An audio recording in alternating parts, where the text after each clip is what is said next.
Evlerimizde kullandığımız blenderlar zaman zaman bozulur, bize sorun çıkartır. Servise götürdüğümüzde, bir tamirciye götürdüğümüzde çoğu zaman ilgilenmezler ya da çok para isterler. Az iş yapıp bir de çok para isteyenler var. Onları zaten saymıyorum. Allah'a havale edelim hep beraber. Şimdi değerli dostlar, hepimiz evde blender kullanıyoruz. Blenderlarda genelde oluşan sorunlar bellidir. Ya ucu düşer, kullanılamaz hale gelir. Doğrayıcı kısmında ucu düşer, kullanılamaz hale gelir. Ya da plastik aksamları eskir. Şurada ortada gördüğünüz gibi buraya takılan parça şuradaki plastik aksama girer. Bakın. Bak. Şu kısım. Bu kötü haldeydi. Ben bu parçayı siparişini verdim.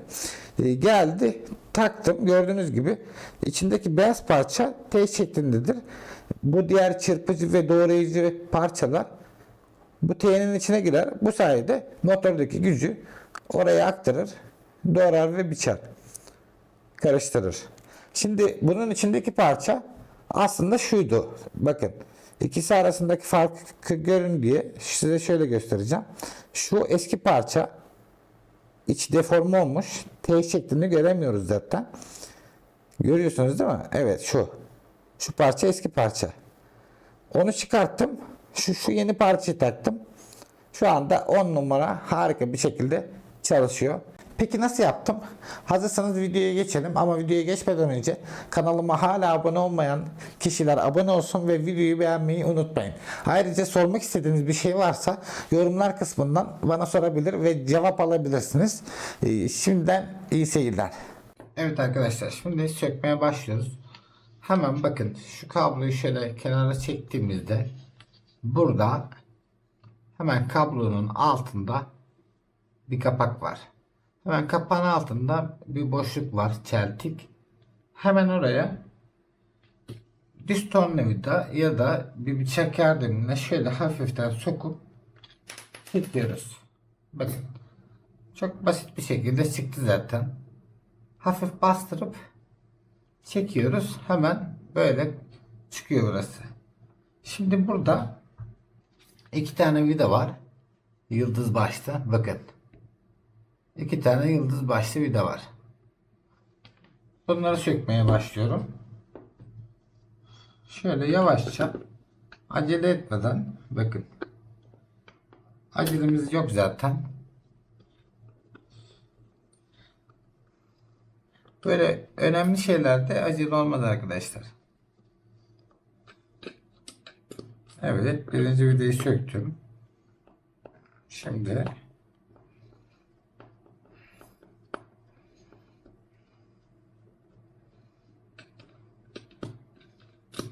ikinci vidayı da söktüm. Bakın. Bir. Kenara koyuyorum. İkinci vidayı da aldım. Şimdi vidaları söktük arkadaşlar. Yine bıçak yardımıyla şuradan zedelemeden, bakın. Hemen zaten biraz gevşedi ve kenarları açıldı. Şöyle bir bıçak yardımıyla zarar vermeden aradan girdim. Şöyle göstereceğim. Bakın. Aradan girdim azıcık. Zaten şöyle açıldı, görüyorsunuz. Evet. Bak. Gördünüz mü? Aradan girdim. Hatta direkt şuradan bir yerden de girebilirsiniz. Hafifçe. Bıçağın ucunu sokun dikkatlice. Ya da düz tornavidanın. Şöyle azıcık çevirin. Bakın hemen araya giriyor zaten. Şimdi bunu araya soktuk, tamam mı? Yavaş yavaş aşağı doğru zedelemeden çekin. Bakın burada iki yan tarafta, yani makinenin yanlarında tırnakları var. Bu araya bıçağı sokarak şöyle hafifçe çektiğinizde bu tırnaklar atıyor. Şuradan da göstereyim, bakın. Tam şurada olması gerekiyor. Şöyle araya soktum, çekiyorum ve tırnaklar attı, açıldı. Şimdi gördünüz mü bak. Evet. Yan tırnakları çıktığı için şu an biraz daha aralandı. Ama biz gene zorlamıyoruz. Çünkü burada da tırnakları var. Şurada. Baş tarafında. Bunları da şimdi rahatlatacağız. Açacağız. Ondan sonra zaten kendiliğinden açılacak. Evet dostlar, şimdi yine aynı şekilde yavaş yavaş araya sokuyoruz. Araya soktuk ama bıçağın ucunu çok sokmayın. İçeride çünkü elektronik devreler var. Zarar görmesin. Bak, azıcık soktum. Gördünüz mü? Azıcık soktum. Şöyle çevirdim. Şöyle size de göstereyim. Bak, soktum, aşağı doğru çektim. Şöyle azıcık kınıttırıyorum sağ sol olarak. Bakın aralandı. Şimdi aralandı. Yavaşça bıçağı bıraktım. Bir sağ bir sol yaparak açıyorum. Gördüğünüz gibi açması çok basit. Burada tuşta yay var. O yay kaybolmasın diye alıp kenara koyun. Şimdi bakalım ne varmış. Şimdi bu motor ne demiştik? Yerinden çıkmıştı, sallanıyordu. Bakın. Bakın şu an sallanıyor. Çünkü burada motorun oturması gereken yuvaları var. Yuvalarından çıkmış şu anda. Bir zorlama mı oldu artık bilmiyorum. Onu yerine oturtacağız. Şimdi ne yapıyoruz? Şuradan motorun arkasından şöyle tutun. Yukarı çekin. Motor zaten geliyor. Bakın. Çektik. Sonra buradan da kurtardık. Ve motoru elimize aldık. Şimdi şu ön plastik parçasını da kenara alıyorum. Evet. Şöyle bir motora bakalım. Evet. Motor gayet iyi durumda. Sargıları iyi. Herhangi bir kararma ya da yanma yok. Görmüyorum. Motor şu an temiz durumda. Şimdi sorunlu olan kısımda zaten göstermiştim ama bakın. Şimdi kamerayı değiştirdim. Bu kamera daha net bir şekilde size gösteriyor. Bak. Bu plastik zamanla aşındığı için çok açılmış. Bu sayede içindeki demir, yani çırpıcı kısmın demirleri boşa dönüyor. Onun için de çevirmiyor, karıştırmıyor doğal olarak. Şimdi bunu sökeceğiz. Şöyle bir pense almak istiyorum.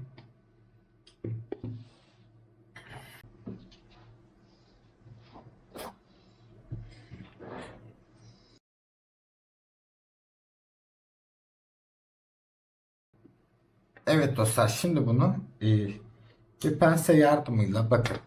Şurada zaten aralık vardır. Plastikle motor arasında bakın. Şurada aralık var. Pense yardımıyla şöyle tutup bu plastiği yukarı doğru hafifçe çekeceğiz. Şöyle tutup bir elimle denedim ve çıktı. Benimki biraz kolay çıktı. Siz biraz şöyle sağ sol yaparak, gösterdiğim gibi sağ sol yaparak çıkarabilirsiniz. Yine çok zorlamayacaktır. Kolay bir şekilde çıkacak. Şimdi bunu yavaş yavaş yere bırakıyorum. Bakın. Şöyle. Evet, ışığımı da açtım. Hatta yenisini de getireyim. Bir kıyaslama yapalım.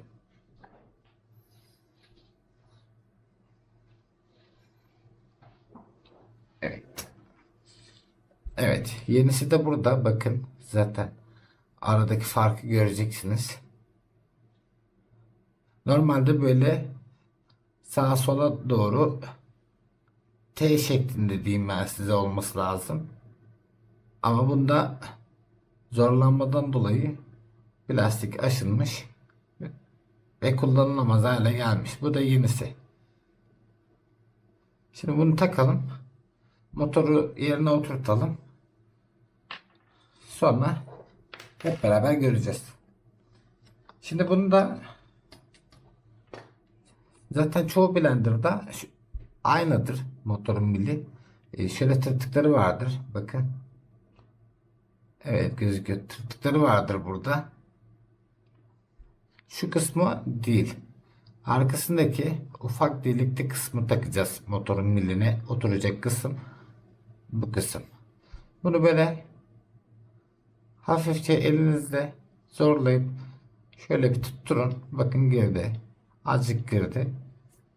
Şöyle bir pense ya da bir çekiç yardımıyla hafifçe yavaş yavaş vurun. Yerine oturtun.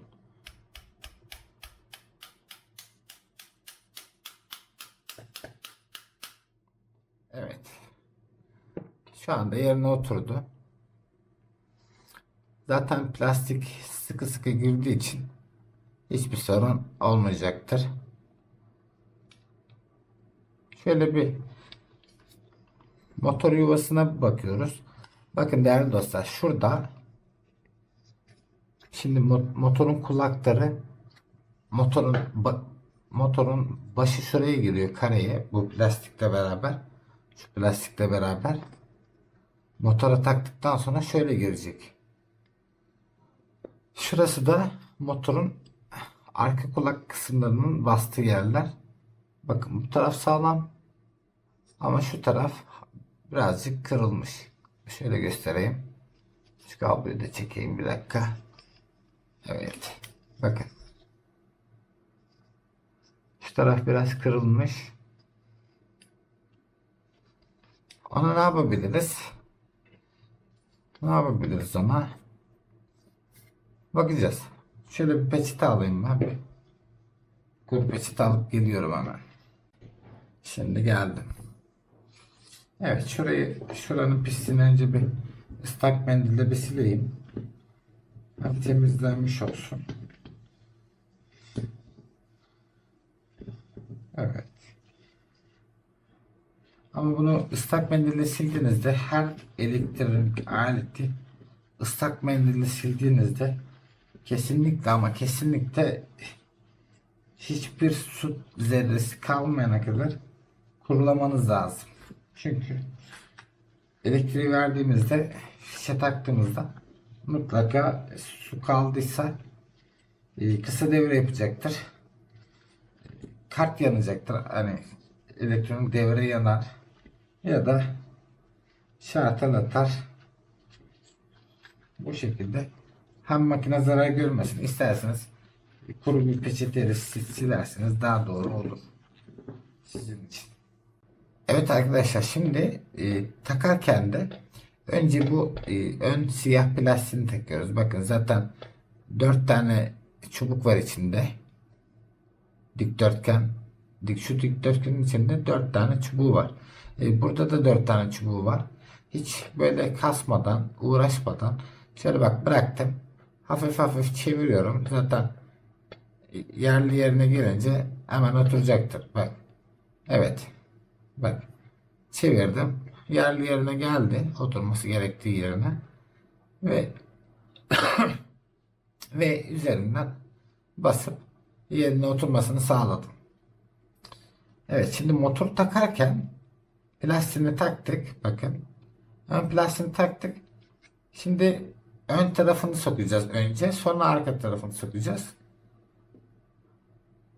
Sökerken tam tersini yapmıştık biliyorsunuz.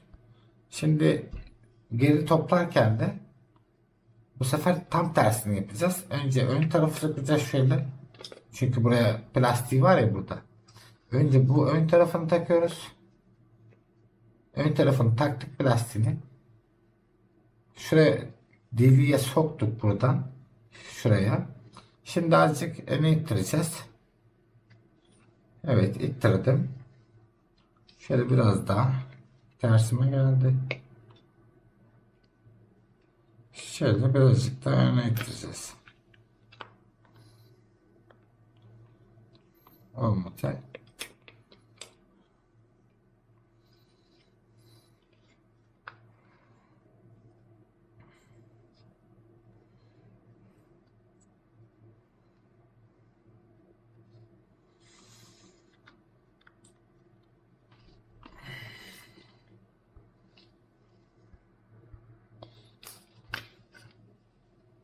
Şimdi arkadaşlar plastiği taktık. Motoru yerine oturturken sökerken ne yapmıştık? Önce arka tarafı. Evet arkadaşlar, şimdi plastiği taktık. Motoru tekrar yuvasına oturtacağız. Sökerken ne yaptık? Önce arka tarafı çıkarttık. Sonra motoru çektik ve motor çıktı. Şimdi ne yapıyoruz? Tam tersi yapıyoruz. Bakın, önce ön tarafı yerine koyuyoruz. Şurayı yuvasına sokuyoruz. Şimdi motoru saldığımızda hafif burada arka tırnakların üstünde kalıyor. Şöyle göstereceğim. Bakın, şurada arka tırnakların, yani motorun oturması gerektiği yere oturmuyor. Arka tırnaklar üstte kalıyor. Ne yapacağız? Motoru biraz daha öne çekeceğiz. Yani öne ittireceğiz. Tırnakları yerine oturacaktır.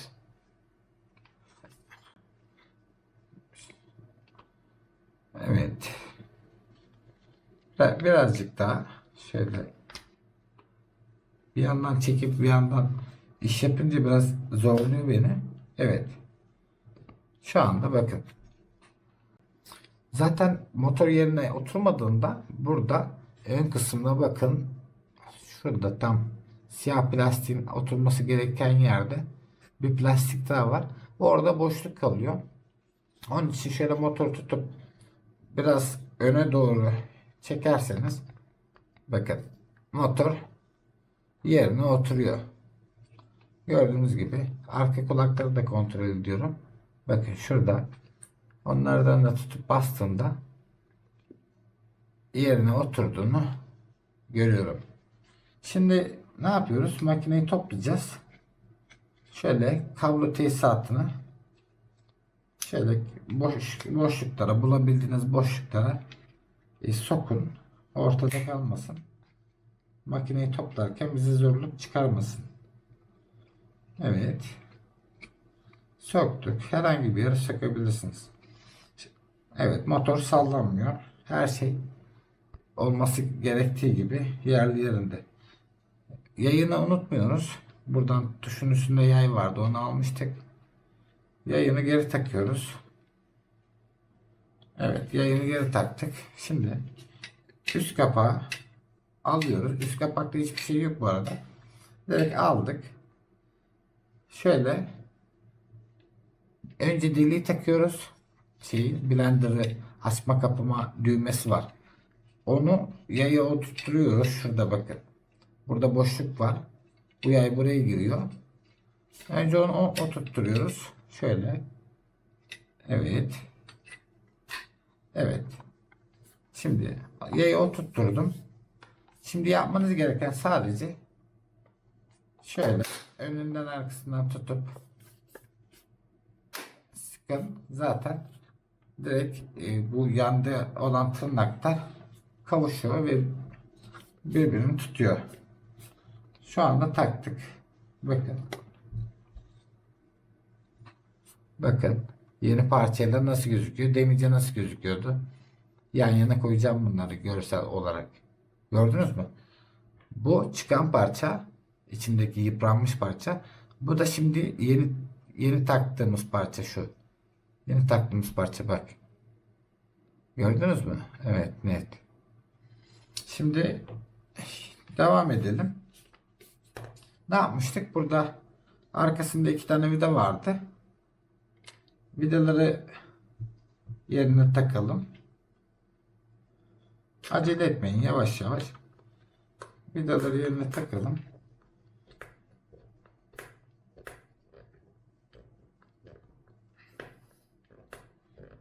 Şu işlemi dışarıda yaptırmaya kalksanız, inanın bana, çoğu elektrikçi zaten uğraşmıyor. Çoğusu da bilmiyor. Çoğusu da, yani uğraşan da dehşet paralar istiyor.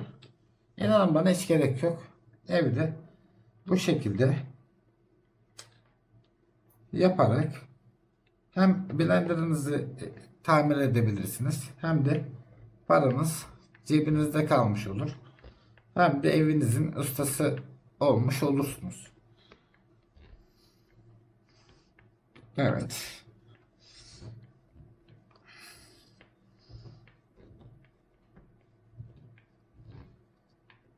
Evet.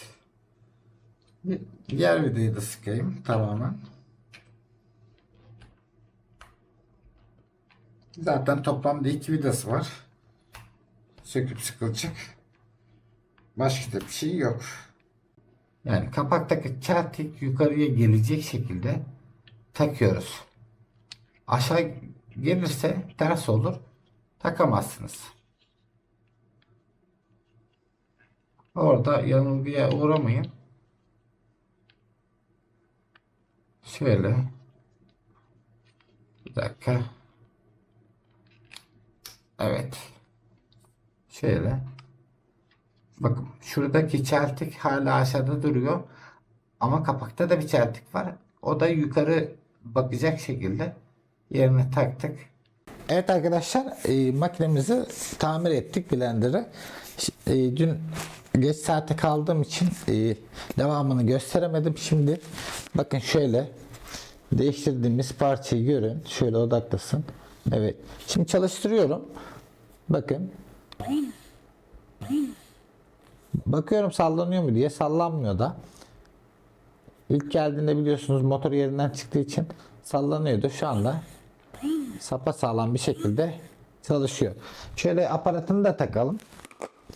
Şöyle aparatını da takıp bakalım bir işlem başarılı mı? Bakın.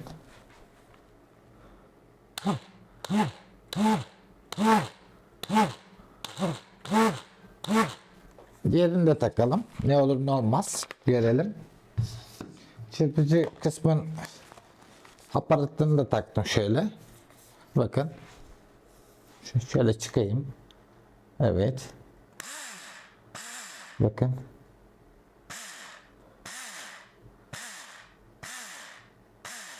Evet arkadaşlar. Operasyon tamam. Allah'ın izniyle bunu da hallettik. Sizler de bu videoyu izleyerek bu şekilde basit ve kolay bir şekilde cihazınızı tamir edebilirsiniz. Bunun gibi videoların devamı için videoyu beğenmeyi ve kanala abone olmayı unutmayın. Herhangi bir sorunuz olursa da yorumlar kısmından yazarak sorabilirsiniz. Hemen dönüş yapıyorum zaten. Bu şekilde videolar devam edecektir. Bir dahaki videoda görüşmek üzere.